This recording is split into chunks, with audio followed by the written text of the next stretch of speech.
কষ্ট, যা আমরা কখনো না কখনো অবশ্যই পেয়েছি। আবার কখনো কখনো আমরা অসুস্থ হয়ে পড়ি, আর এমন সময় হলে মায়ের মমতা, কখনো বাবার স্নেহ, কখনো বন্ধুদের পাশে থাকার অনুভূতি আমাদের রোগ নিরাময়ে সাহায্য করে।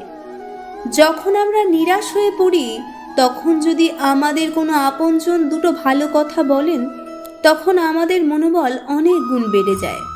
ঠিক তেমন সংসারে এই রঙ্গমঞ্চে যদি আপনি পীড়িত অনুভব করেন, কিছু শুভ কথা আলোচনা করুন, কিছু স্তুতি গান করুন, কিছু মুহূর্তের জন্য হলেও নিজের ইষ্টদেবের কথা স্মরণ করুন আর প্রার্থনা করুন।